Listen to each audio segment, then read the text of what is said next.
My hands trembled as I gripped the bouquet, watching my mother fuss over my sister's hair in the church anteroom mirror. The ivory roses suddenly felt like thorns against my palms, but I forced myself to maintain my smile. 20 minutes until I walked down the aisle, and already the morning was becoming exactly what I'd feared. "Adeline, sweetheart, you look absolutely radiant," my mother cooed, adjusting my sister's perfectly styled curls. "The maid of honor should shine almost as bright as the bride." I'm Vivian, and this was supposed to be my moment, my wedding day. But even now, standing here in my designer gown that cost 3 months' salary, I was invisible. "Mom, maybe you could help me with my veil," I asked, hating the slight tremor in my voice. "It's not sitting quite right." She barely glanced my way. "In a minute, Vivian. Adeline, here's something special for you." She pulled out a cream-colored envelope from her clutch. "Your father and I wanted to give this to you before the ceremony." My sister's eyes lit up as she opened it, gasping at whatever was inside. "A spa weekend at the Four Seasons? Mom, this is incredible." "Only the best for our baby girl," Mom replied, beaming. "You've been such a help with the wedding planning." The wedding planning she'd completely taken over, changing every decision I'd made because it wasn't refined enough. The centerpieces I'd chosen were too simple. The music selection wasn't sophisticated. The menu needed to be completely revamped to impress the country club crowd. Alexandra, my best friend since college, caught my eye from across the room. Her expression said it all. She'd witnessed too many of these moments over the years. "Viv, come here," she called out, waving me over. "Let me fix that veil for you." I started toward her, but my mother's voice stopped me. "Vivian, don't slouch. And for heaven's sake, try to smile naturally. You look pained." "I'm fine, Mom," I managed, but my voice cracked slightly. "Honestly, I don't know why you're being so dramatic today," she sighed. "This attitude of yours—" "I've got this, Mrs. Davidson," Alexandra interrupted smoothly, coming to stand beside me. "Bride's prerogative to be a little nervous, right?" My mother's lips thinned, but she turned back to Adeline. "Now, about your speech." Alexandra guided me to a quiet corner, adjusting my veil with gentle hands. "You okay?" "No," I whispered, fighting back tears. "I can't do this anymore, Alex. I can't pretend everything's fine." "Then don't," she said simply, meeting my eyes in the mirror. "You have options." My hand instinctively went to my clutch, where the USB drive sat like a loaded gun. Months of gathered evidence, videos, photos, journal entries, all documenting years of subtle cruelty and blatant favoritism. One click, and the carefully curated slideshow would transform from wedding memories to exposed truths. "Caden's waiting at the altar," I murmured. "He deserves better than this spectacle." "Caden loves you," Alexandra reminded me. "He knows who they are, what they've done." A knock at the door made us all turn. My father poked his head in. "5 minutes, ladies." "Coming, Daddy," Adeline chirped, practically bouncing to the door. I watched them embrace, saw him whisper something that made her laugh. He'd never held me that way, never looked at me with that pride in his eyes. My fingers closed around the USB drive. 5 minutes to decide. Walk down that aisle and maintain the facade, or show them exactly who they'd created with their decades of emotional neglect. "Ready?" Alexandra asked softly. I straightened my spine, feeling ice replace the uncertainty in my veins. "Yes," I said. "I'm finally ready." I slipped into the bridal suite, needing just a moment alone before everything changed. The weight of my dress felt suffocating, but not as suffocating as the lies I'd been living. Through the window, I could hear guests filing into the church, their excited chatter floating up like a mockery. A soft knock made me turn. Caden stood in the doorway, handsome in his tuxedo, concern etched across his features. "You're not supposed to see me before the ceremony," I said weakly. "Since when do we play by the rules?" He crossed the room and took my hands in his. "Talk to me, Viv. What's going on in that head of yours?" I wanted to tell him everything about the USB drive, about the slideshow that would turn our wedding into ground zero for family destruction, but I couldn't risk him talking me out of it. "Just thinking about Mom's latest comments," I said instead. "Apparently my walk needs work. I lumber like a farm animal." His jaw tightened. "Your mother's a piece of work. You don't know the half of it." I pulled away and walked to my overnight bag. retrieving the worn leather journal I'd kept since high school. Look at this. I opened to a dog-eared page and handed it to him. His eyes scanned the entry. December 25th, 2012. Mom gave Adeline the family sapphire necklace today. Said it should go to the daughter who would wear it with proper grace. Dad just nodded along. Guess I'll add it to the list of family heirlooms I'm not worthy of. Jesus, Viv. Caden's voice was rough. Why didn't you show me this before? Because I was ashamed. I took the journal back, flipping through pages of documented slights and wounds. I thought if I just tried harder, worked longer, achieved more, but nothing was ever enough.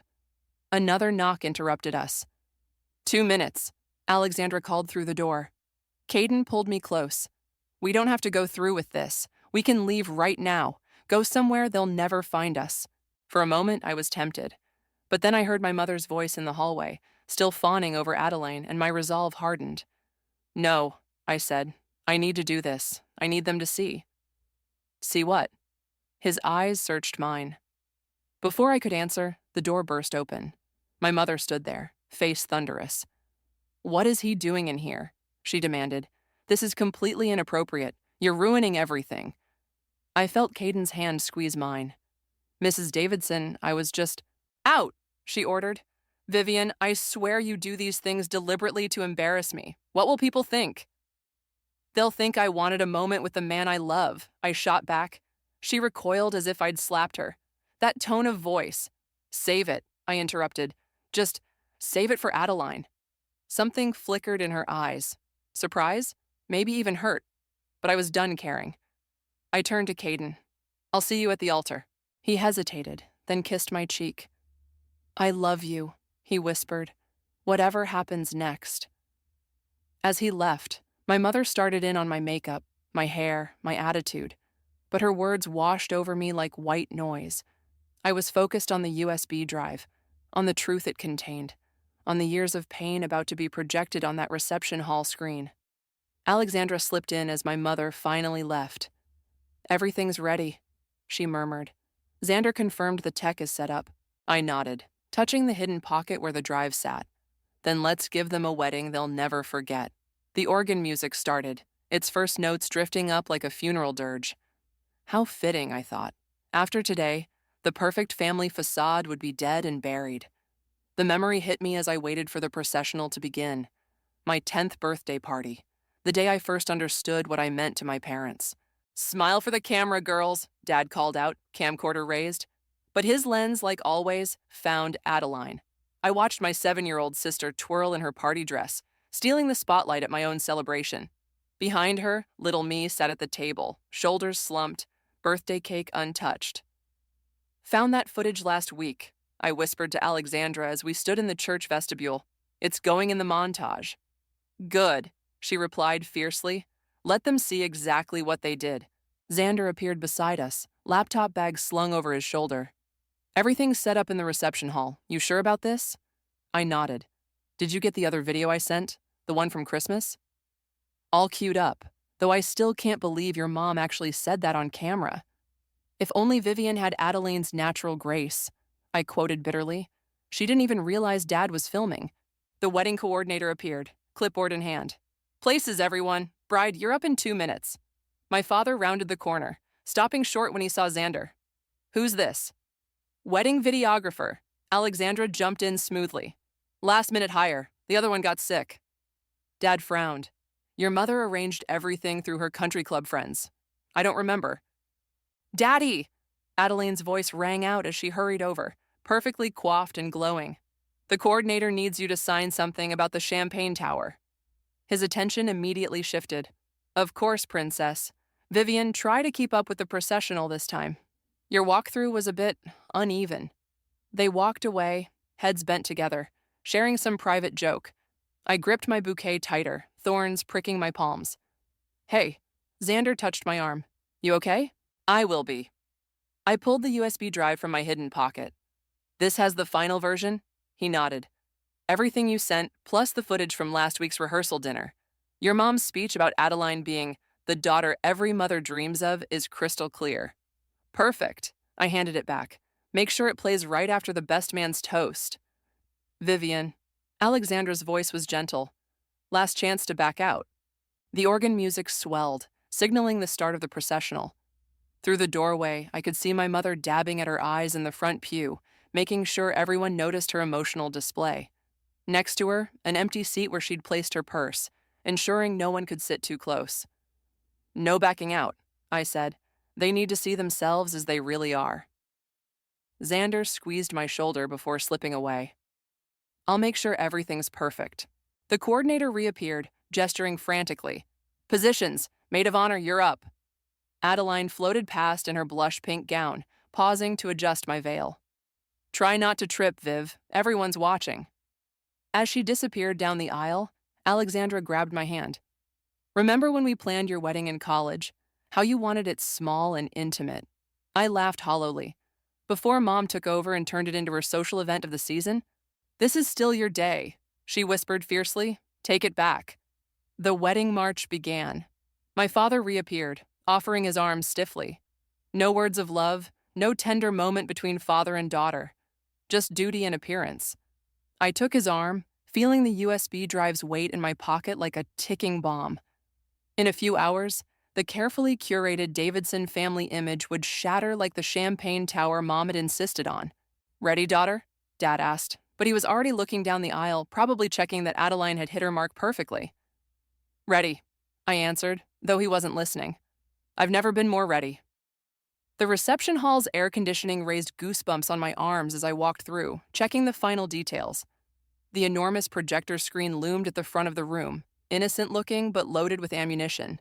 Vivian. My father's voice made me jump. What are you doing in here? The photographer needs you outside.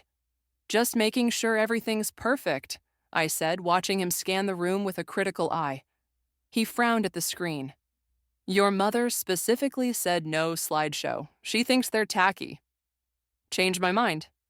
I forced a smile. Found some old family videos I thought everyone would enjoy. Well, as long as they're appropriate. He stepped closer, lowering his voice. And please, try to keep your speech dignified. No emotional displays like at the rehearsal dinner. My throat tightened. At the dinner, I'd tried to thank him and Mom for their support, only to be cut off by Adeline's impromptu toast about being blessed with the world's most amazing parents. Don't worry, Dad. Everyone will get exactly what they deserve. A commotion at the door drew our attention. Xander burst in, face flushed. Vivian, we have a problem. Dad's eyes narrowed. Who is this person? He keeps popping up everywhere. Before I could respond, Mom swept in with her usual impeccable timing. Darling, the photographer is waiting. And who approved this garish screen? It's completely overwhelming the floral arrangements. Mom, it's fine. It most certainly is not fine. She turned to Dad. Call the coordinator. Have them take it down. Panic fluttered in my chest. No, I mean, Caden and I want it, for the toasts. Since when? Mom scoffed. Caden knows better than to... Actually, Caden's voice cut in as he entered. I think it's a great idea. He came to stand beside me, his hand finding mine. Some things need to be seen to be believed. Mom's perfectly penciled eyebrows drew together. What's that supposed to mean? Nothing, I said quickly. Just memories, right, Xander? Xander nodded, but his eyes were worried. He gestured subtly toward the door. Excuse us, I said, pulling away from Caden. Last-minute technical details. In the hallway, Xander grabbed my arm. Your dad's been asking questions. About me, about the equipment. He seemed really interested in the USB setup. My stomach dropped. Did he see anything? No, but he was hovering while I did the sound check, and... Xander hesitated. I think someone tried to access the laptop during the ceremony. What? My voice came out sharper than intended. Did they? Nothing was compromised, he assured me. But maybe we should rethink the timing. Push it later, when there's more chaos and less attention on the tech. I shook my head. No, it has to be right after the toasts, when everyone's focused and sober. Vivian? Caden appeared in the doorway. Your mom's about to send a search party. I turned to him, seeing the concern in his eyes. He knew something was wrong, he always could read me, but he hadn't pushed for details. Give us a minute, I asked Xander. Once we were alone, Caden took my hands. Whatever you're planning, just tell me it won't hurt innocent people. I thought of the footage. Mom mocking my career choices, Dad dismissing my achievements, Adeline's constant subtle digs, all captured over years of family gatherings. The only people who'll get hurt are the ones who deserve it. He studied my face. And you're sure about this? Once it's done, there's no taking it back. Through the door, I heard my mother's laugh, followed by Adeline's, the same exclusive duet I'd heard my entire life. I'm sure, I said. Some things can't be fixed until they're completely broken first. Caden kissed my forehead. Then I'm with you, whatever happens. But as he walked away, I wondered if he'd still feel that way once he saw what was coming. The remote felt like ice in my palm as I watched the best man wrap up his toast. My heart thundered so loudly, I could barely hear the polite laughter at his jokes. This was it, the point of no return. And now, the DJ announced, a special presentation from the bride. What presentation? My mother's sharp whisper carried across the table. Vivian, what are you doing? I stood, gripping the remote like a lifeline. I'd like to share some family memories, I said into the microphone. My voice sounded stronger than I felt. After all, isn't that what weddings are about? Family? Adeline beamed, probably expecting another highlight reel of her achievements. Mom relaxed slightly, while Dad looked bored, already checking his phone. The screen flickered to life. My 10th birthday party appeared, little me sitting alone at the table while my parents fawned over Adeline. There must be some mistake, Mom called out, her voice tight. That's not the approved slideshow. The scene changed. Christmas morning, age 16. If only Vivian had Adeline's natural grace, Mom's voice rang out clearly through the speakers. Sometimes I wonder if she's really mine. Gasps rippled through the crowd. I heard crystal stemware shatter, Mom's champagne glass hitting the floor. Turn it off, Dad demanded, standing. Now. But the footage continued. Graduation day. Mom telling relatives how Adeline would have gotten into an Ivy League school. My first art gallery showing. Them leaving early for Adeline's dance recital. Scene after scene of subtle cruelty, dismissal, and favoritism, all captured over years of family events. Security, Mom shouted, her face scarlet. Remove that screen immediately.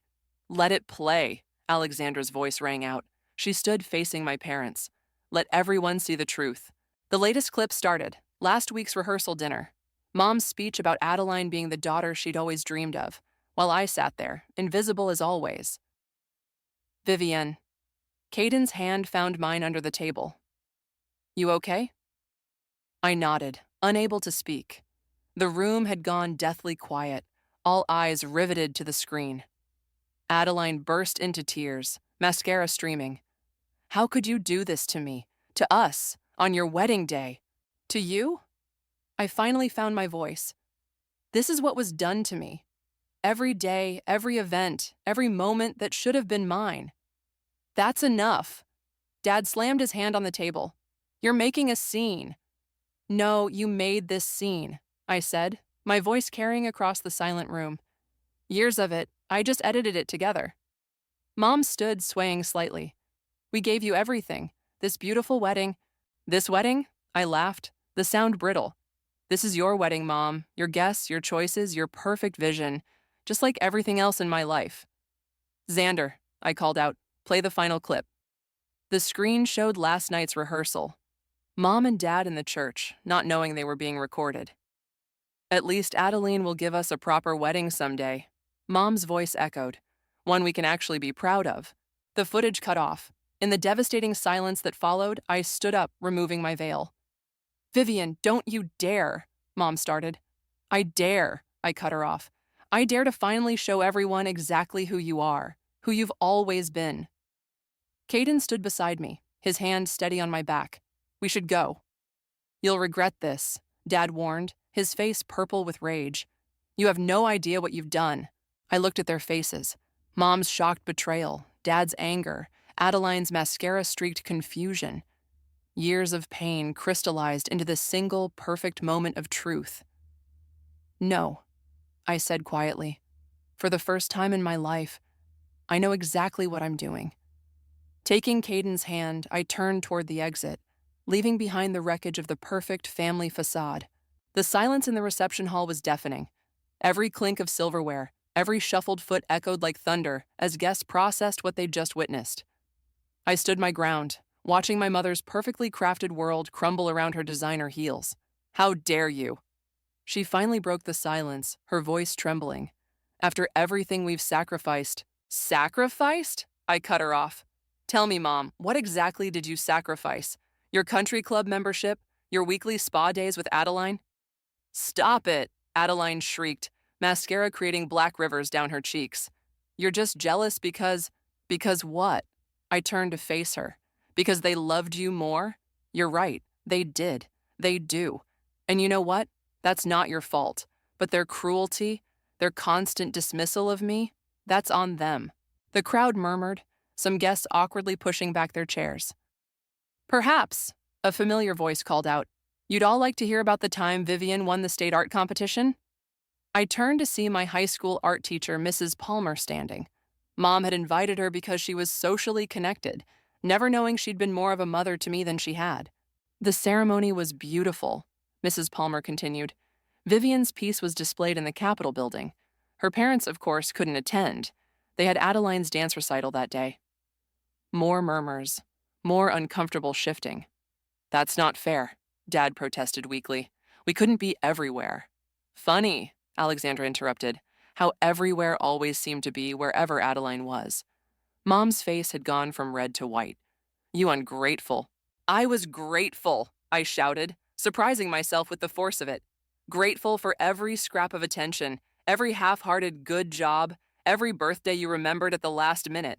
I spent years trying to earn your love, thinking if I just tried harder, achieved more, became perfect.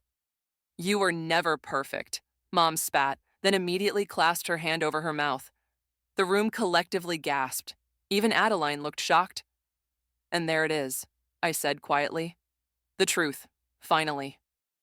Caden stepped forward, his voice hard. Mrs. Davidson, I think you should leave. Leave? She laughed hysterically. This is my daughter's wedding. No, I said. This was your show, your production, but the performance is over. Dad grabbed Mom's arm. Come on, Reese. We need to go. You'll regret this, Mom hissed as Dad pulled her toward the door. When you've calmed down and realized what you've done, I already know what I've done. I called after them. I've set myself free. As they left, Adeline stood uncertainly between us and the door. For the first time, I saw confusion in her eyes instead of superiority. Viv, she started, I never meant… I know you didn't, I said softly, but you never stopped it either. She nodded slowly, gathering her things. As she reached the door, she turned back. For what it's worth, I'm sorry. After she left, the room erupted in chatter.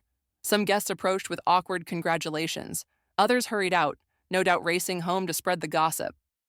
Well, Alexandra said, appearing at my side with a glass of champagne, that was quite a show. I took the glass with shaking hands. Did I just destroy my entire family? No, Caden said firmly, wrapping an arm around my waist. You just stopped letting them destroy you. Mrs. Palmer approached, her eyes warm. I always knew you had this strength in you, Vivian, even when you didn't. I looked around the room, at the abandoned head table, the paused video screen, the scattered evidence of my parents' carefully constructed facade. So, Alexandra asked, raising her glass, what happens now? I took a deep breath, feeling lighter than I had in years. Now we celebrate, for real this time. The church doors burst open with a bang. My mother stormed back in, Dad trailing behind her with a panicked expression. This isn't over, she announced, her voice echoing through the now half-empty reception hall. You want to talk about truth? Let's talk about how we paid for this entire wedding, how we've supported you through every failure. Supported me? I set down my champagne glass. You mean like when you told my first gallery owner I wasn't serious about art? I was protecting you from disappointment. No, I stepped closer, my voice steady. You were protecting your reputation. Heaven forbid anyone know your daughter chose art over law school. Dad moved between us. Vivian, be reasonable. Everything we did was for your own good. My own good. I pulled out my phone, scrolling through photos. Like this, last Christmas when you gave Adeline the family pearls and told me I hadn't earned them yet. I was 30 years old. Those pearls are a symbol of grace and sophistication, Mom started. Those pearls are a symbol of your conditional love, I cut her off. And I'm done trying to earn it. Caden appeared at my side. I think you both need to leave. Now. You. Mom pointed at him. You knew about this, didn't you? Helped her humiliate us? Actually, Caden said calmly, I didn't know. But standing here now, watching you, I understand exactly why she did it. Alexandra stepped forward. I've watched for years as you tore her down, piece by piece. Did you think no one noticed? That no one saw? We gave her everything, Mom's voice cracked. The best schools, the best opportunities.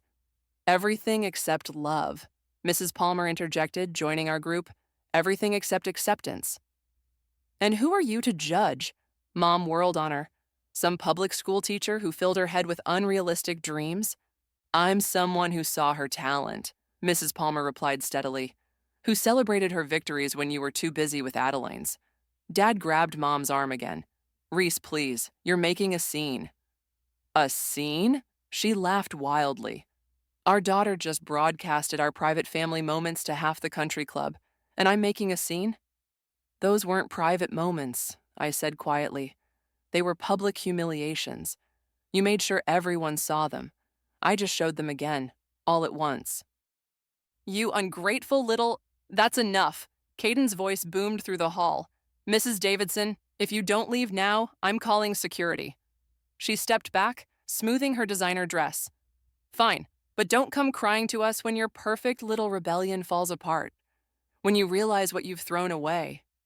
I haven't thrown away anything valuable, I interrupted. I'm just finally seeing clearly what was never there to begin with. Tears spilled down her cheeks, but I recognized them. The same performative tears she'd used at countless social events. I'm your mother. No, I said softly. You're Adeline's mother. You made that choice a long time ago. Dad tugged her toward the door. This time she went. At the threshold, he turned back. You'll regret this, Vivian. Maybe not today, but someday. The only thing I regret, I called after them, is waiting this long to stand up for myself. The doors closed behind them with a final heavy thud. In the silence that followed, I felt Caden's arms wrap around me. You okay? He whispered. I looked around at the faces surrounding me.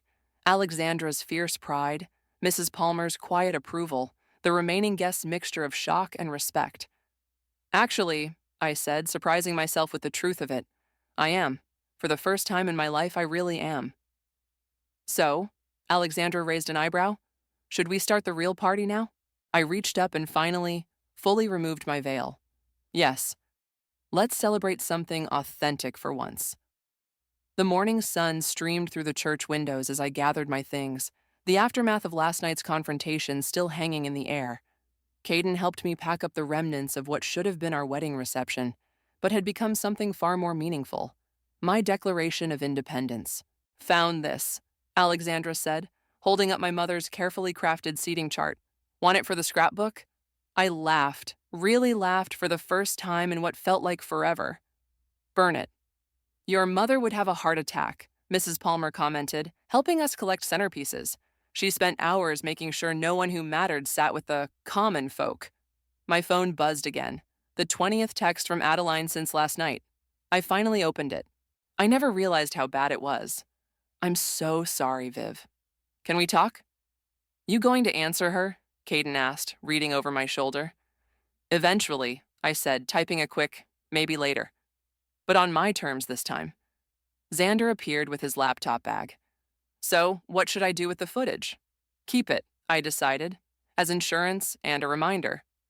Alexandra gathered up my wedding bouquet. What about this? I took it, feeling the weight of the expensive flowers. You know what? I have a better idea for these. 20 minutes later, we stood outside the local women's shelter where I'd volunteered during college. The director, Maria, hugged me tight, wedding dress and all. These will brighten up the common room beautifully, she said, accepting the flowers. But shouldn't you be on your honeymoon? Change of plans, I explained. Actually, I was hoping to restart those art therapy sessions we talked about, the ones my mother said would waste my potential. Maria's face lit up. We'd love that. The women here could use someone who understands breaking free from toxic relationships. Speaking of breaking free, Caden said, pulling out an envelope, our honeymoon reservations, non-refundable trip to Bali. I started to protest, but he held up his hand. Before you say no, I still want to marry you. Just not like this, not as some society production. What did you have in mind? He grinned. How about right now? Mrs. Palmer can witness. Alexandra can be your maid of honor. Xander can film it, properly this time. Here? I looked around the shelter's garden, with its modest flowers and hopeful atmosphere.